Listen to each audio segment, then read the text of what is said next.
Hello ladies and gentlemen, and welcome back to Ugins Insight. This is episode 7? We're on 7 now? I think so, yeah. I think it's 7, yeah. Yeah, anyway, right. Yeah, it's 7, 6, whatever it is. I'll put it up on the right title. We'll do it that way. But apart from that, hello, welcome back. I'm your host, Jordan, and joining me tonight we've got... Luke, Adam, and Steve. And so for this podcast, we figured we would discuss the recent bannings for standard as well as modern. We're not going to go into depth of it because there's better podcasters and YouTubers and everything else who do it far better justice than we could. And and after that, we're just going to discuss our experiences from playing Aether Revolt recently, like pre-release wise, and sort of anything that we found that we underrated, etc., and go from there. But before that, we're going to do Cracker Pack. And luckily, I kept back one pack from my winnings of Aether Revolt from the pre-release. So let's see what we get. Could it be a masterpiece? You never know. So, right. First common, we have Chandra's Revolution. 3 in the red, sorcery, deals 4 damage to target creature, tap target land. That land doesn't tap during its control's next untap step. not bad for not standard, limited, Good, but yeah. not a standard card, I don't think. No, I can't see it really. You'd have to make it cheaper by playing it, I think, with Matey Boy Baral. If you a 3 mana, yes, works. Yeah, I was playing green red in limited in the pre-release, and I played one of these. Well, I only pulled one of them, but a lot of people were playing 3 colour decks, so tap one of their lands. Yeah, it was definitely. Then it got to the point where you were sort of going, "Oh, what colour do I choose? What land colour do I I tend to choose?" pick the one that they had least of because I had one of this in the first pre-release. Yeah, so I picked the one they had least of. All right, next one is Taken to Custody, a 1 blue mana instant. Tap target creature. It doesn't untap in its next untap step. Knocks a blocker out. I mean, I was using it as a knock a blocker out, etc. like that. That was works. a similar card in Shadows, isn't there? It's 2 mana. I don't know whether you can draw a card as well. I can't remember that one. You think, considering that's very similar to a Tameo -2 for 2 creatures, 1 mana isn't too bad. It's not bad. Well, to be fair, if you do it on until the next untap step, if you do it on on their end step, they miss it until it controls next untap step. I don't know actually. Yeah, there's a way you can get around that, and you knocks it out for a turn, but I can't remember how to do it. Anyway, moving on. Implement of Improvement. 1 mana artifact, pay a white, sack it, you gain 2 life, and when it hits the graveyard, you get to draw a card. In my opinion, this is the worst one out of all the. I mean, it's just 2 life. That's it. They could have done something else, like give a creature vigilance till the end of the turn or something daft like that. I think that would have been a bit better. Anyway. Here we go. Aether Poisoner. 1 and a black. Human Artificer with Death Touch. Enters the battlefield, you get 2 energy. When you attack, you can pay 2 energy and create a 1/1 servo. Yes. Love this card. Well, it doesn't do poison counters, does it? A 1/1 death. Dear Lord. 1/1 with Death Touch. Yeah, for 2 mana. And it gets you energy. Yeah. Sort of thing. I think it's anything with Death Touch. Yeah, it's half decent, I find. I had that in my deck for my pre-release, and it just shut the opponent down if they're going. I removed this with a vengeance. The amount of times people have put it down, and I look at it, I had shock in hand, like no, and then they sat there with 2 energy, and they can't do anything with it. It's great. Oh, here we go. We've got another Aether. Aether Chaser, 1 and a red for 2/1 first strike. Enters the battlefield, get 2 energy, and when it attacks, you can pay 2 energy and get a servo. Yes, I like this one. Yeah. This first strike's relevant, I find. If I had to choose between this and the poison, I'd choose this. So because I'm red. Red's my jam. It's very much the red version. It's like the Artificers, aren't they? The Aether's another cycle. Yeah. The Aether. There's Aether Chaser, Poisoner, Improver, whatever it is. Right, next uncommon was Metallic Rebuke. 2 and a blue. You have Improvise on it, which allows you to pay with your artifacts for 1 colourless. And you get to counter target spell, and this is control, pays 3. I've seen this in a lot of blue-black decks. I played 2 artifact decks. I played 2 different artifacts decks now. And the amount of times I've seen that card just for pure counters, it's quite effective. Chris is running them in his new blue-black artifact deck. And I think this is the key. If you're running artifacts, yes, this is brilliant. But this is the same price as Spell Shrivel, and Spell Shrivel exiles the spell, and they've got to pay 4 instead of 3. And it's like, I'd rather run that. But if you're running lots of artifacts, this sort of works because you can theoretically cast it for 1 blue. Yeah. One, Wouldn't be too hard. Yeah, At instant speed as well. So. and at instant speed. Yeah. Well, it would be at instant speed. All counters are instant speed. Yes, all counters are instant speed. I was just trying to find more benefits to you. All right. Next common is Prey Upon 1 green sorcery. Target creature you control fights another target creature you don't control. Yeah, Yeah, decent green removal actually. You know, you tend to trade up quite nicely with that. Girapur Osprey, 2 and a white. It's a bird with flying and it's a 2/2. Solid and then sealed. Yep, solid. Yeah. Solid 2/2 flyer. Not too bad. Next one is Ally Evasion, 1 white instant. Choose 1. Target creature you control is +1/+2, or you can return target creature you control it's on his hand. I love this spell in white. Definitely. Yeah. This is great. Oh no, bye your removal, make it fizzle, or trade up. You know, you can either trade up or you can sort of easily overwhelm their blocker. It's surprising that it only costs 1 white mana considering you've got 2 abilities which you can choose from. You'd think that... What, you think it'd be 1 and a white? Yeah, personally. I don't know. If it was 1 and a white, I would want it better. I would want more this. Power. I'd want maybe more power or Yeah. something like that. You know, you'd want something extra on it. It could combo really well with human decks. With Farley's Lieutenant, if you've just played it and then you can bounce it back to your hand, so you can replay it to give every other human +1/+1. That's No, very definitely. tactically. Yeah, no, return target creature. So you couldn't do it with Planeswalker. No, I meant like Farley's Lieutenant for humans. Oh, sorry, Thalia's listening. Sorry, apologies. Right. Next common is Scrounging Bandar, 1 and a green, cat monkey. It's a 0/0, but it enters the battlefield with 2 1/1 counters on it, and then at the beginning of the upkeep, you may move any number of 1/1 counters from it onto another target creature. So you can only move it onto 1 creature, but it's rather sweet. I quite like this. Yeah, definitely. I played. I actually played that one, and then I also played the other Bandar, the other cat monkey. Oh, the at pre-release. Wildly Bandar, whatever it is. Yeah, the one from the first set. But yeah. Yeah, I had 2 of those out, the one in Constrictor, and that's one where when it attacks gives all of its creatures Cultivator of Blades, that's the one. Cultivator, yeah. And I moved 2 counters from the 2 Bandars onto my Cultivator of Blades and gave it +4/+4. God, that's sick. Yeah, no, yeah, to be fair, I think this is just great in sealed. I mean, constructed. No. Maybe a budget 1/1 counter deck, yes. In a budget version of it, that would work quite nicely, I think. Right, moving on to the uncommons. We have Invigorated Rampage, 1 and a red, instant, choose 1, target creature gets +4/+0 and gains trample, or 2 target creatures get +2/+0 and gain trample. Again, solid. I quite like that. I do like it. Sort of the rampage just works. It's like I'm either swinging in for big. I would tend to probably use this as my going in for the finish. Yeah. And just get the trample over after they declare blockers and they chump block. Damn. Then get your trample damage. Oh, speak of the devil, Winding Constrictor for a black and a green. It's a 2/3 and it has static abilities of if 1 or more counters will be placed on an artifact or creature you control, that many of those counters +1 are placed on the permanent instead. If you would get 1 or more counters, you get that many of those counters +1 instead. Yep. I kind of hate this card. I knew how bad this card was going to be, but it's wrong. Currently, Steve runs a 1/1 counter deck, and this thing is horrible in this deck. I think you breached out of green just to run black, didn't you? Just for this, didn't you? But yeah, it's definitely a very interesting card. I do like the clause as well that if you get any counters for whatever they may be, but in Commander, with those commanders who get experience counters and stuff like that, that's rather sweet as well. Yep. Flavour-wise, how would a snake buff up your team?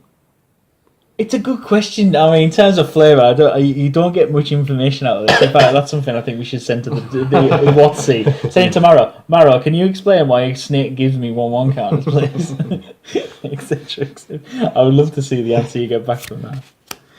Right, last uncommon is Monstrous Onslaught, which is for 3 and 2 green. It's a sorcery. It deals X damage divided as you choose among any number of target creatures, where X is the greatest power among creatures you control, as long as you cast Monstrous Onslaught. So, as you cast it, if they remove your big guy with power 6, you still get 6 damage, which is rather sweet. It's decent green removal, and if you're in green, you tend to have some big fatties somewhere. And this is going to be, I have 10 power. I spread 3 to that, 2 to this. You can generally do a decent board wipe with it, I think. Sort of thing in the creature strategy. So the rare, oh, sweet. Baral, Chief of Compliance. This is going straight into my deck. This is for 1 in the blue. He's a legendary creature. He's a human wizard. He's a 1/3, but instants and sorceries cost 1 less to cast with him. And whenever a spell or ability you control counters the spell, you may draw a card. If you do, you get to discard a card. I don't know how good he would be as a commander.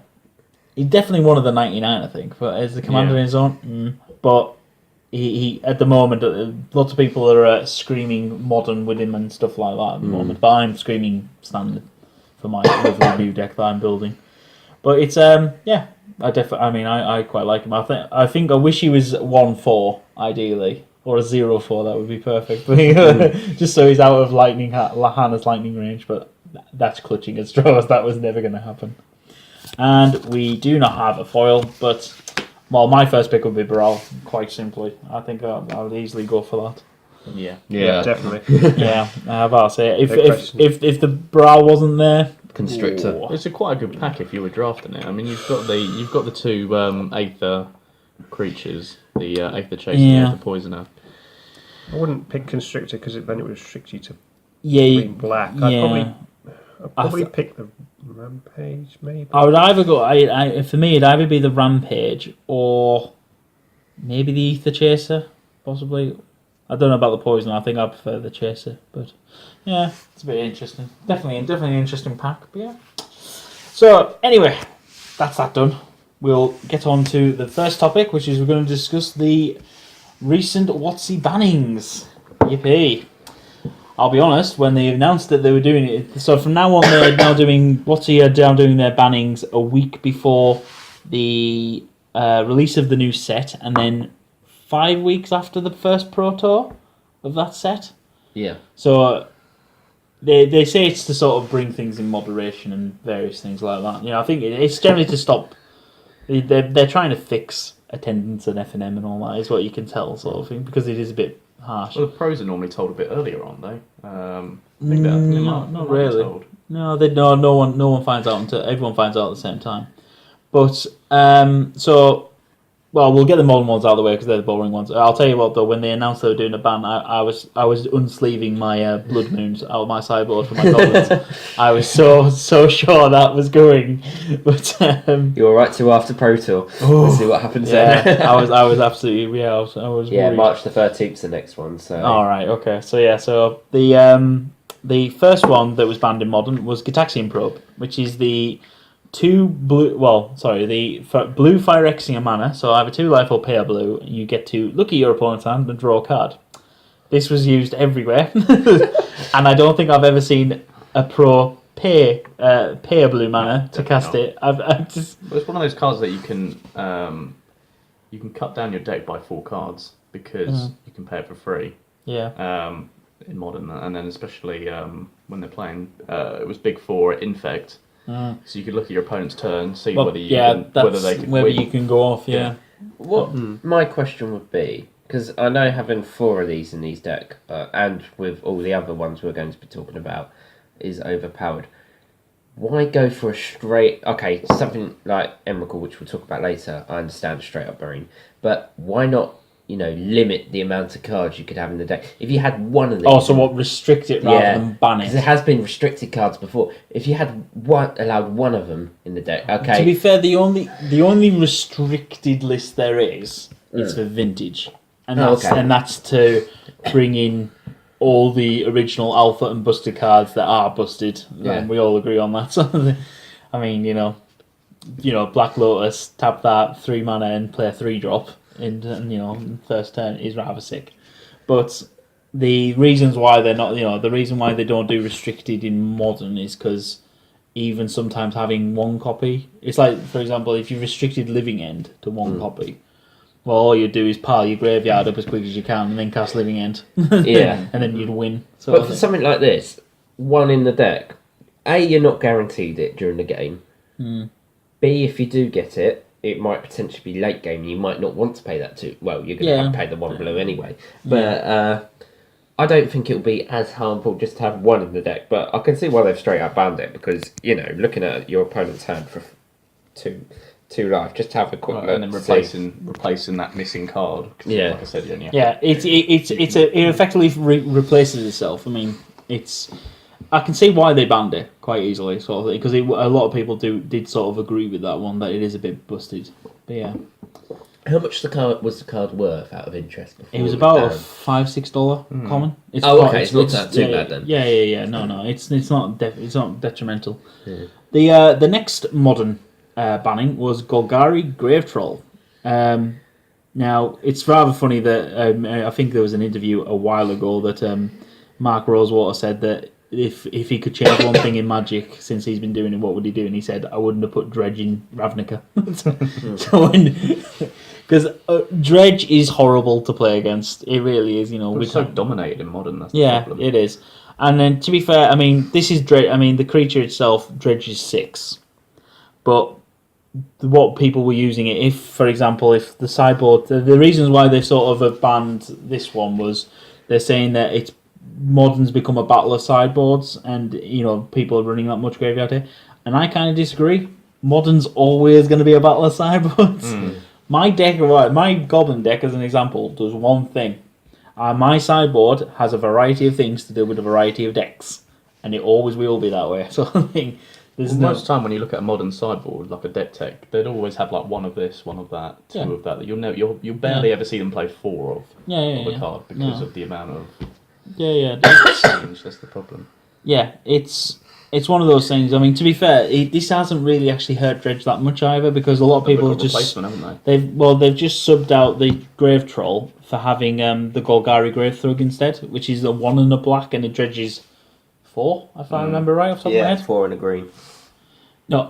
The Thug, it dredges 4 instead of 6, so it just knocks them off by 2. So it means they might not combo off as quick, but they might be but it's just one of those things. But can see why. But the benefit, the thing, what people were using this for was late game. If someone's running a Graph Digger's Cage, which doesn't remove the graveyard, but it stops people playing from the graveyard, it means that the Grave Troll would come in with an absolute crap ton of 1/1 counters and just swing for big sort of thing. That's what it was doing. But anyway, enough of Modern. We'll skip past that. So on to the standard bannings. Well, the first one was Emrakul. Kind of saw this come in when they announced the banning, when they said they were going to do a banning. I was like, yeah, Emrakul's going. I was sad to see it go. Gone are the days I could top deck Sorin to reveal Emrakul and Zwap for 30. Yeah, that was lovely. The main reason why they obviously banned this one was of Aetherworks Marvel deck. Yeah. I mean, a lot of people were arguing, why don't you just ban the Marvel? But you can't ban the Marvel because it wrecks the deck. You can't play the deck then. But I think we're losing the Emrakul in the Marvel deck. What's the replacement? Void Winner. I don't. To be fair, Void Winner or increase the amount of copies of Ulamog, because they would only tend to run one Ulamog. Yeah. So just increase your Ulamogs. I don't think it's hurt the player, the Aetherwork Marvel decks too much. The problem with Aetherwork Marvel decks is because there's so many high-priced cards, you don't see it very often because people can't afford to play it. Yeah. I'll be honest, if I could afford to play it, I would probably be playing it at the moment. It's an expensive deck. Yeah. It really is. I mean, to be fair though, it sucks turn 4 if they get it off and they get an Emrakul and they put it up against you, and suddenly they're taking your turn and you can't do anything to answer it unless you have the clip wings in hand or something to make it sack it or ruin their day. Obviously, they can still ruin your day by taking your turn and wrecking it. Yeah, but it was like last Pro Tour. As soon as you see someone play it in the standard, it was generally game over. No, to be fair, it didn't have a good at the last Pro Tour, Kaladesh Pro Tour. It didn't have a good standing. It kept they kept fizzling. They kept fizzling on the camera ones. Anyway, the ones that kept showing, it's just like he was struggling to find it, or they would then have 2 in hand and or they would go digging and not find anything. It's like, oh my god. So they were encountering, the deck wasn't perfect by any means, but I mean, removing Emrakul from it, yes, is a good thing. I mean, the fact is that the only other deck that Emrakul's affected really is the green black delirium deck, but it now just means that they have enough bodies like Grimflayers and everything else that works in that deck anyway. It's not. What does it tell you, the state of standard, that they've actually had to ban a card in standard? Well, the was ban 1, they banned 3. I think if they didn't revert back to the old rotation, how long it took to the rotation, I think they would have kept it. I think if they were going to carry on doing the quicker rotation, I think they would have kept it. You just know, to be fair, there's going to be bigger creatures coming out in each new set anyway. So it's not that hard to imagine that in Amonkhet there's a I don't know, because in fact you see in the artwork there's a massive giant titan thing walking in the art on the left hand side. So you're like, yeah, there's probably going to be a few big things in the new set coming. So they could easily go, oh, I'll play Ulamog for now, and then I'll sub in this when it comes out. Yeah. So yeah.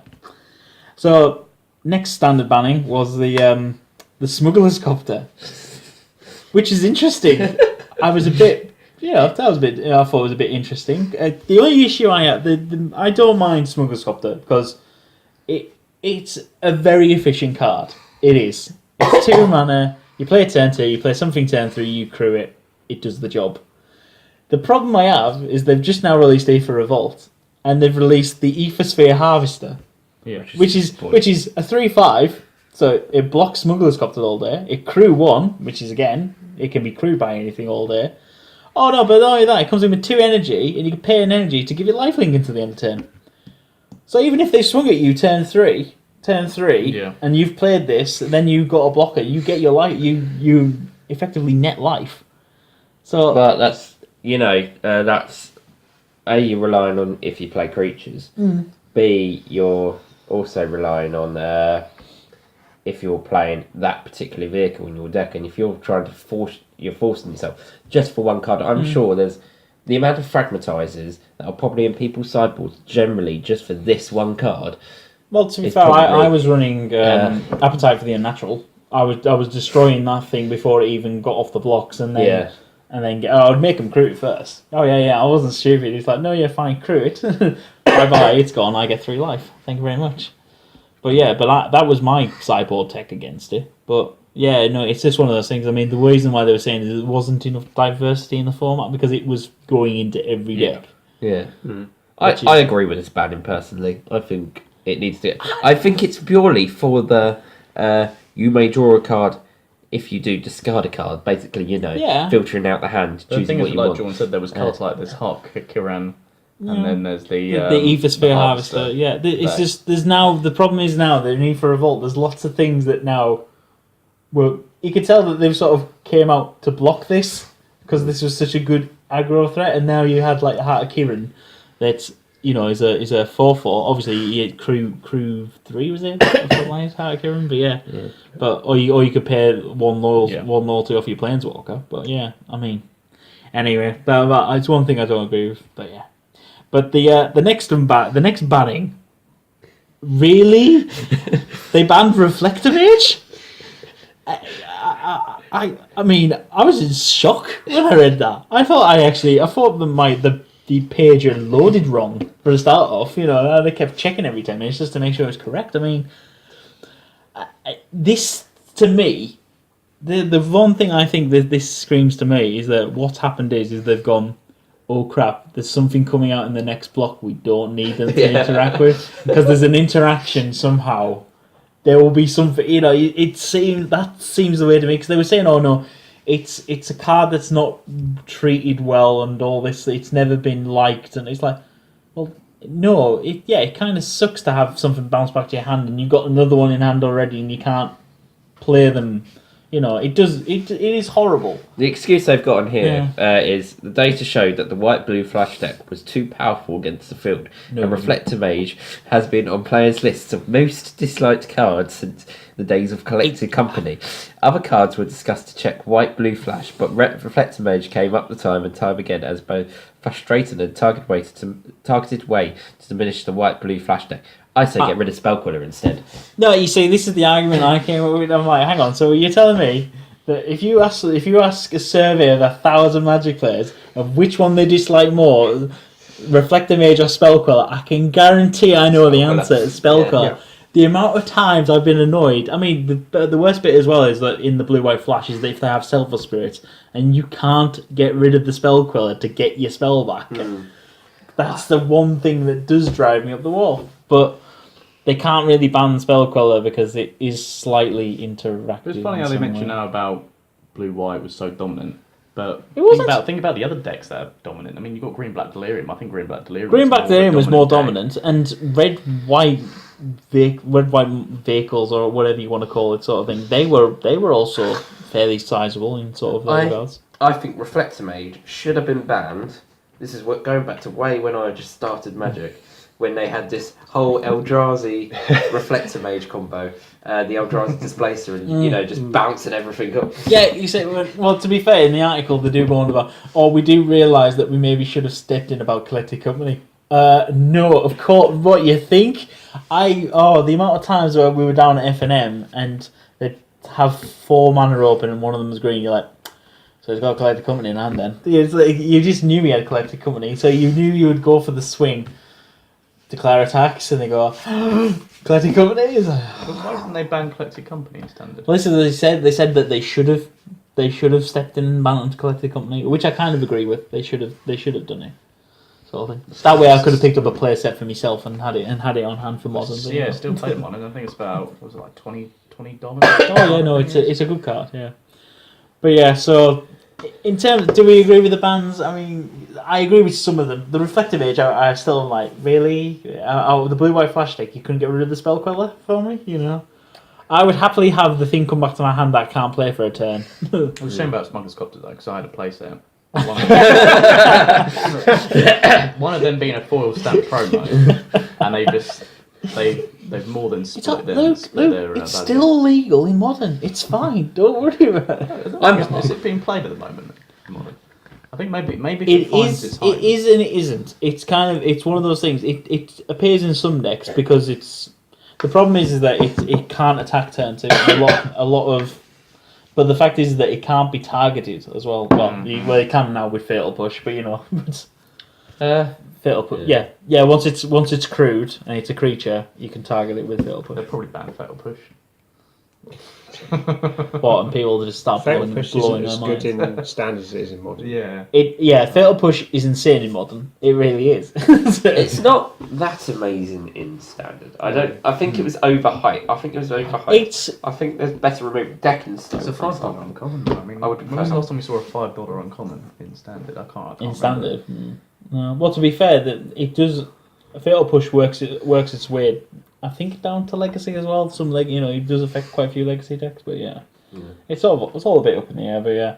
But I do like the way that Aether Revolt has literally and truly shook things up. I mean, God forbid. I mean, it's a brewer's paradise at the moment, is the way Saffron Olive was describing it. It is a brewer's paradise. The comparison to Aether Revolt and Kaladesh, the power levels, I think they've gone crazy in Aether Revolt because they know how. I think underpowered. I mean, apart from a few cards in Kaladesh, it was just to me personally. But yeah, no, I definitely agree. Yeah. Right. Anyway, we'll move on. So to discuss Aether Revolt itself, obviously the pre-release was last weekend for us, and we all went in for certain things and all had good times and whatnot. But I attended the Saturday myself. I got to attend 2 events. I got to attend the singles in the morning and the 2-headed giant, which we're not going to speak about, in the afternoon/evening. Crash and burn. Understatement. The only win that me and Adam were teamed up, and the only win we got was the bye. That's how well we did. I was sitting there thinking we got a win. We got a win, yeah. Technically default. Woohoo! But no, it was seriously good fun. But yeah, I'm gonna kick it off with discussing. I'll tell you what. There's one card, one rare that I really underestimated, which was Walking Ballista, or I'm pretty sure I have mentioned somewhere Hangerback's ugly cousin, who I seriously did not think it, but I had it in when I was playing in singles, and I had it, and I tried it out, and when I realised that it can sweep a board by itself by removing 1/1 creatures and death touches and Aether Chaser, it did more work in the singles pre-release than I've ever had. It was fantastic. I was adding counters, removing them, pinging creatures. Oh, right, well, I destroy it. Fine, well, I take all the counters off and smash you in the face. How about that? It was definitely up there for me in terms of one of the ones I completely underrated and went, oh my god, I need a playset. I need a playset for decks immediately. But yeah, none about you guys, anything? There's one card, I think it's one swamp, and when it enters the battlefield, it does -1/-1 to a target creature. I can't remember if it's a common or an uncommon. -1. Yeah, it does. I know which card you're talking about. I can't remember. And to me, the first time I played draft for this, I'm drafting every single copy. Yeah. Because there's just so many 1 power, 1 toughness creatures. Yeah, I'll have a look. Well, it's a good combat trick. I can't think of it off the top of my head. But to be fair, I like the one in black, that Cruel Finality one, the one that gives a creature -2/-2. It's an instant, but you get to scry over it as well. Mm-hmm. Which was absolutely sweet, doing that at times and whatnot. But yeah. What about you, Adam? Well, actually, even though it's a mythic, I would say Tazaret himself. I immediately thought to myself, oh, it's only for artifacts. It's only going to work for artifacts. Yeah. And then I sat there when I was playing a game against it, and I was like, oh, hang on, it ultimates quite quickly. You can get it to 7 quite quickly, and as soon as you got that ultimate, you can get 5 blockers out. But it's also mana ramp. You can use it to store some mana and play it at any time. So when you're stuck there for 4 mana, 5 mana, 4-5 mana, it might just give you that extra little push you need to help you out in the long run. So it's one of the cards I'm really considering playing in the Planeswalker deck. I'm kind of trying to figure out how it works and stuff like that at the moment. Yeah. But as I had this discussion with my brother, if you're playing artifacts, then you can -7 Tazaret straight away. If you're not playing artifacts, you need to keep that Tezzeret alive to really benefit from the Tazaret emblem. Unless you can find another way to get these artifacts, maybe find some clues or stuff like that. So it's an interesting one. Is whether it will actually work. I haven't actually play tested it yet in the Planeswalker deck, but it's something I really want to try because it's only 4 mana. I think I underrated. Oh, hang on, it's only 4 mana. So with Vojani, you can play it for 3 mana, and all of a sudden you can use that for the mana ramp for later on game and get to end game quicker. But yeah, that would be the one I've underrated. What about you, Steve? Well, the Aether creatures. What you mean, the poisoner, the chaser? Yes. Yeah. I thought, well, that's what you get it, and you get 1 servo, and that's it. But if you've got energy stored up, then you can go wide, and it really helps with. It does certainly help an energy sink deck. If you can generate enough energy, it does get rather insane rather quickly, sort of thing. But yeah, it's definitely. I think you ideally you want something out like what is it? The Reckless Firecrafter, the one that whenever an artifact enters the field, pings your opponent for 1 damage. Yeah. Or something. I think it's Reckless Firecrafter from the original from Kaladesh block. So that's what I want to have them. But the Aether Chaser is my favourite. I mean, the one with first strike. It's either between the red, the first strike, the Aether Chaser, which is with first strike, or the Poisoner for the Death Touch. Mm-hmm. They sort of fit quite nicely. I mean, the white one gives Vigilance. I can't remember what the green one does. It was interesting because I played a lot of people who played 3 colours, and generally you're playing 2 colours at pre-release. I was seeing the same thing. A lot of people were playing 3 colours, and the first one was playing the Dark Intimations colours, and I'm like, oh, he must have that. He didn't. He was being greedy with all his plus. So it's like no. If I had to change it though, I would have gone 3 colours because I went green red and I felt like this deck is just It's all right, but it's just. Well, it's all about removal. That's the primary thing, and so But I'm looking for It's a shame that it's going to be the well, by the time we go to the next Seal GP, we'll be past Amonkhet and we'll be on the brand new Ham, codename Ham. We'll be on Ham for the next one. We'll have no ideas about that at the moment we've got no ideas what that could bring. At the moment it's that there's that leaked image of, what was it, Atlazan. I haven't seen it yet. Have you not seen that image? Oh, you have to find it. But yeah, it's it basically looks very Mayan, sort of Aztec-y sort of thing. But yeah, it's rather interesting. One thing I found quite interesting though from the bundle I was reading through, because I enjoy reading the story chapter bits in the bundle booklet, and it mentioned about them when after the Battle of the Bridge storybook, it mentions the Dark Intimations, and he mentions that the giant takes his oath and says, "Oh, we should go. I'll go to Dominaria and get some allies to take on Nicobolus." So he goes off to then, but then the Gatewatch go to Amonkhet. But it suddenly brings Dominaria, which is one of the first ever planes that was, that magic was born on. Really, it's interesting that they're keeping on to this oath. The oath of the oath the oath of cards. It'll be interesting to see if they bring any more planeswalkers to the team. Well, there's lots. There are certainly a hell of a lot of planeswalkers out there. There's a shame they didn't do an oath for Tamio, is there? No, because Tamio hasn't joined the Gatewatch. Yeah. She didn't join. Because she's gone back to Innistrad now to do more research. The thing is, though, the oaths are rotating out. So that's, as I was saying earlier, before the podcast. Are they going to bring back in the oaths? Because if that's a common theme throughout the story, then maybe we. I don't know. After Amonkhet, I don't know how it would go. But funnily enough, with the Atlazan, one of the art pieces for Atlazan that was on the packet thing that they had was Vraska, who's the Gorgon snake-headed woman, who's also a planeswalker. And in one of the stories, I think it was in one of the Kaladesh stories, when Liliana jumps back to Ravnica to get Jace and Gideon and all them to turn back up for the dramatic reversal story card. Yeah. Jace is in talks with one of the Izzet Goblin mages who actually has a device that tracks planeswalkers. He can detect the energy from when they planeswalk onto a plane. And they detected Vraska and he said, "Oh, can you track where she's gone?" And he said, "Oh, I can certainly look into it for you." Because Vraska's been coming back and killing people. And stuff like that. So that's interesting. Have they released the ending then to this set, like the story wise?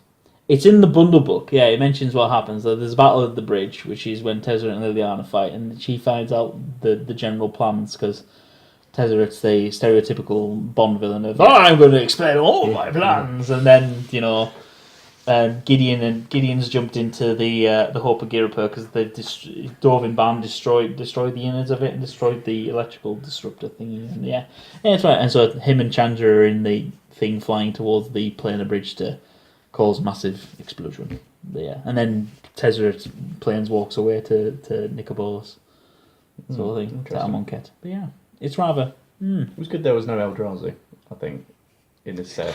I don't know. They didn't carry it on. I'm actually surprised. I'm surprised they didn't maybe try and introduce the Phyrexians and sort of get that thing slightly back, maybe. But maybe we'll see the Eldrazi in the next set.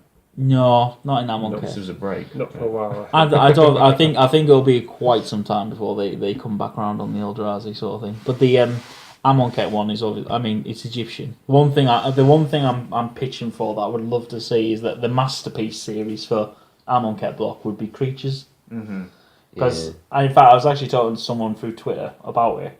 And she said, "Oh, I can't see it being creatures." And I went, "Why not?" I said, "Can you not see like Goblin Guide as a goblin with a torch walking through an Egyptian ruin with hieroglyphs on the wall?" I didn't think of it like that. We should post that idea to Wizards. No, I can't, because if I do post it to the Wizards, it's my idea, then they can't use it. So what masterpiece? It'd be you could have an. We've had lands, which was from BFZ and Over the Gatewatch. We've now had artifacts, so we've got enchantments, instants, sorceries, creatures, planeswalkers, legendaries, possibly. Maybe they'll do the legendaries as creatures. I reckon. Possibly. Yeah, maybe. I don't know. It's a legendary artifact version of the legendary artifact. Sorry, as in like a legendary And are they called Masterpiece. Yeah. But they're going to call it Masterpiece, will they? They'll call it something No. It's the Masterpiece series, but we had the Expeditions, which is the last, and then the Inventions, and then whatever. blah blah blah blah blah blah blah. It'd be interesting to see how they keep this on because I can't see them. Well, I think it's. I actually quite like it because it's getting. Well, okay. Reprints. It's getting reprints done. It's not cheap, costly reprints. But the one thing is the funny thing is literally like with the Sword of Feast and Famine. There was one guy who was talking to me, and he was actually interested in trading me an entire play set of one of the Swords of Feast and Famine plus some other bits. So the fact is that pulling the Masterpiece version of a card, if you want that card, you can generally get a play set of the other ones. Yeah. It's like the Aether Vials. People were pulling an Aether Vial and getting the other Aether Vials, so then they could they were trading one Aether Vial. All right, it's nice and pretty for 4 of them. So then instead of because I'm not bothered about falling out my deck and making it look pretty. I'll be quite honest. Maybe one day they'll have Planeswalker Masterpieces. I'm sure Adam will be happy. Challenge accepted. Adam starts salivating at the thought. I haven't got that many foils in my deck at the moment. You'd probably have to sell everything and. He would have to sell everything. It would just be ridiculous of how much. Sorry, dear, I have to remortgage the house to buy a deck. The amount of cards I had to trade to get a foiled Ajani at pre-release, but it was worth it because I like the foiled Ajani. So anyway, guys, we're going to leave it there. That's enough for this episode. But yeah, thank you for tuning in. Remember, we are on iTunes. We are also on. If you want to check the link below, it'll give you the description for the fee burner. And yeah, guys, thank you for tuning in. And yeah, we'll catch you guys soon. Bye, guys. Bye. See you later.